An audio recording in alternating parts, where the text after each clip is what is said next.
بادشاہ یہ تخت و تاج کیا ہوتے ہیں، اس کی کوئی قیمت نہیں ہے۔ تو بادشاہ ہنس کے کہنے لگا اس فقیر کو باہر نکالو، اسے کیا پتا ہے کہ تخت و تاج کیا ہوتے ہیں، اس کی لذت کیا ہوتی ہے۔ جب خدام کھڑے ہوتے ہیں، استقبال کر رہے ہوتے ہیں، جب تخت پہ بیٹھے اور ساری رعایا نیچے بیٹھی ہوتی ہے، اس نے کہا نکالو فقیر کو، اس کو کیا پتا۔ بادشاہ ایک دن شکار کرنے گیا تو وہاں اس کا گھوڑا جو ہے وہ سرکش ہو گیا اور ایسی جگہ پہ لے گیا کہ جہاں نہ پانی تھا اور نہ کوئی اور چیز۔ بادشاہ وہاں ہانپ رہا ہے کہ وہی فقیر مشکیزہ ڈالے ہوئے گزرا اور آواز دے رہا ہے پانی لے لو، پانی لے لو۔ بادشاہ کی تو موت واقع ہونے والی تھی، آخری ہچکیاں تھی، تو اس نے آواز دی پانی۔ تو اس فقیر نے کہا کہ ہاں تمہارے پاس ہے کوئی قیمت پانی دینے کی؟ اس نے کہا میں بادشاہ ہوں اس ملک کا۔ اس نے کہا ہوتے ہوگے، مجھے غرض نہیں ہے، میں تو بیچتا ہوں پانی۔ اس نے کہا بابا میں بادشاہ ہوں، جو مانگو گے میں دوں گا، مجھے پانی دو، میں مر رہا ہوں۔ اس فقیر نے کہا آدھی حکومت لگے گی۔ اس نے کہا آدھی لے لینا، مجھے پانی تو دو، کیونکہ مر گیا تو ساری جائے گی۔ اس نے پانی کا گھونٹ دیا، پیاس کی شدت تھی، جب پانی کا کٹورا اس نے منہ سے لگایا تو پانی حلق میں اٹک گیا۔ اب پھر دوبارہ مصیبت بن گئی۔ تو اس فقیر نے کہا کہ میں حکیم بھی ہوں، اگر کہو تو تمہارا علاج کر دوں۔ اس نے کہا ضرور کرو، لیکن اس نے کہا میں یوں ہی نہیں کروں گا، آدھی باقی حکومت بھی لگے گی، وہ بھی لکھ دو۔ اس نے چمڑے کے اوپر لکھوا لیا، ساری حکومت لکھوا لی، اور اس نے اس کا علاج کیا فوری۔ جو اس کے پاس ٹوٹکا ٹونا تھا تو اس کا پانی حلق سے نیچے اتر گیا۔ بادشاہ گھوڑے پہ بیٹھا واپس آیا، وقت گزر گیا، عرصہ بیت گیا، بادشاہ پھر تخت پہ بیٹھا تھا، وہی فقیر بھیس بدل کے دوبارہ آ گیا۔ پھر اس نے نصیحت کی کہ آخرت کو یاد کرو، یہ دنیا کچھ نہیں ہے، 4 دن کی کہانی ہے۔ بادشاہ نے کہا تو میرا خیال ہے پہلے بھی کبھی آیا تھا، تو نہیں سمجھتا تخت و تاج کی لذت کیا ہے۔ اس نے کہا اس کی کوئی قدر و قیمت نہیں ہے، چھوڑ اسے، آخرت سب کچھ ہے۔ تو اس نے کہا نکالو اس فقیر بابے کو، یہ اس دن بھی آیا تھا تو آج پھر آ گیا ہے، اپنی راہ لے بابا۔ اس فقیر نے اپنے تھیلے سے وہ چمڑے کی دستاویز نکالی جس کے اوپر اس نے ساری حکومت لکھ کے دی تھی۔ اس نے کہا بادشاہ یہ ہے تیری حکومت کی قیمت، صرف 2 گھونٹ پانی، جس پر تو نازاں ہے، جس پر تجھے فخر ہے، تو قبل اس سے سورج مغرب سے طلوع ہو جائے، توبہ کا دروازہ بند ہو جائے، سانسیں اٹک کے حلق تک آ جائیں، اور ہماری زندگی کا دفتر سمیٹ دیا جائے، اور پھر پچھتائیں ہائے جو چند لمحے ضائع کیے، ہائے جو زندگی برباد کی وہ کیوں برباد کی۔ کل کے پچھتاوے سے بہتر آج کا پچھتاوا، زندگی پلٹ ہوگا، وقت پر کافی ہے ایک قطرہ بھی آب خوش ہنگام کا، جل گیا جب کھیت برسا می تو پھر کس کام کا۔ آئیے میں اور آپ اپنی زندگی کو مالک کی چوکھٹ پہ، مالک کی دہلیز پہ لے جائیں، اس کے حضور سچی توبہ کریں، رجوع لائیں، اپنے گناہوں سے معافی مانگیں، وہ کریم ایک آنسو سے سارے گناہ معاف کر دے گا۔ اپنی آخرت کی تیاری کریں، کاروبار دنیا بھی کریں، لیکن اصل ہماری زندگی آخرت کی زندگی ہے۔ صحابہ کو خندق کھودتے دیکھا تو پیار آیا تو یہی کہا اللہم ان العیش عیش الآخرہ، اے اللہ زندگی تو آخرت کی زندگی ہے، فاغفر للانصار والمہاجرہ، میرے انصار کو بھی بخش دے، میرے مہاجروں کو بھی بخش دے۔ تو اللہ تعالی ہم سب کی مغفرت فرمائے۔ انسان کو اللہ تعالیٰ نے اتنی نعمتیں عطا کی ہیں کہ اگر وہ ان کا احساس کر لے تو کبھی بھی ناشکری اس کے انداز سے، رویے سے اور اس کی طرز زندگی سے ظاہر نہ ہو، بلکہ اس کا سانس سانس جو ہے وہ اللہ کا شکر کرے، اللہ کی تقدیس کے گیت گائے۔ لیکن یہ انسان ناشکرہ ہے۔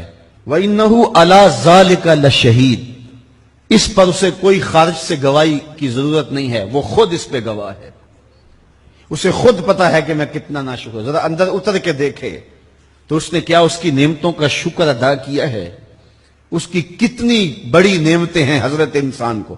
انسان غور کرے، تدبر کرے۔ میں کئی دفعہ یہ بات بتا چکا ہوں، میرا ایک ملنے والا ہے، پیر بھائی ہے، تو اس کو مسئلہ کیا ہے کہ یہ جو منہ میں لعاب آتا ہے اس کی مقدار کم ہے۔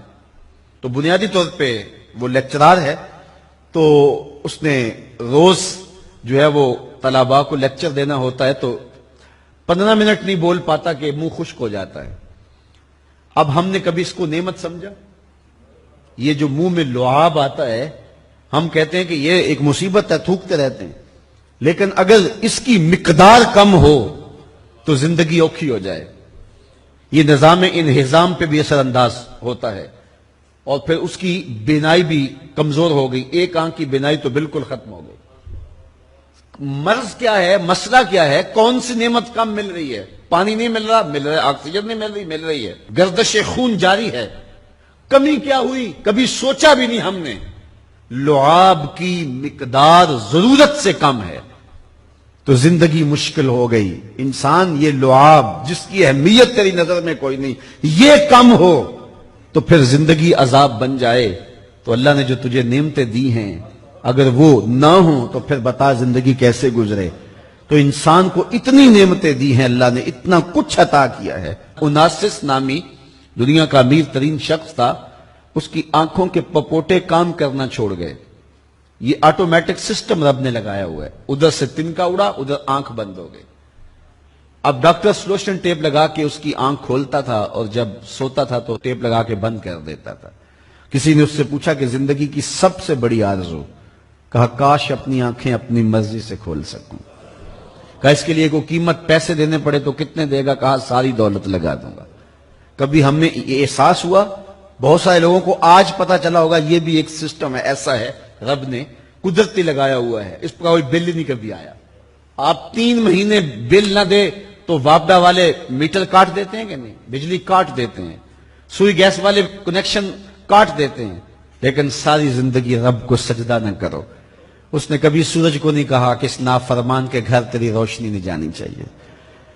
اس نے کبھی چاند کو نہیں کہا کہ تیری چاندنی اس کے آنگن میں نہیں جانی چاہیے. جس طرح با یزید کے گھر میں سورج کی کرنیں جاتی ہیں اس نافرمان کے گھر میں بھی ایسے ہی جاتی ہیں. تو انسان کو اللہ نے بڑا کچھ دیا لیکن یہ اس کے باوجود ناسپاس ہے, ناشکر گزار ہے. تو کہا اس کے لیے کوئی اس کو خارج سے دلیلیں نہیں چاہیے. انسان اگر اپنے پہ غور کرے تو انسان کے اندر ہی سب کچھ ہے. میں کہاں کھڑا ہوں مجھے پتا ہے, آپ کہاں کھڑے ہیں آپ کو پتا ہے. یہاں میں واز کر رہا ہوں, تلقین کر رہا ہوں, نصیحت کر رہا ہوں, آپ کی نظروں میں بہت اچھا ہوں گا. میں اچھا ہوں یا نہیں ہوں میں اچھی طرح جانتا ہوں. آپ میری نظروں میں بہت اچھے ہیں, آپ اچھے ہیں یا نہیں ہیں یہ آپ اپنے سے پوچھیں, آپ اچھی طرح جانتے ہیں. انسان اپنی حقیقت سے خود آگاہ ہے کہ وہ کس جگہ کھڑا ہے, وہ جانتا ہے. وَإِنَّهُ عَلَىٰ ذَلِكَ لَشَهِيدٌ. اسے خارج سے کوئی دلیل نہیں چاہیے.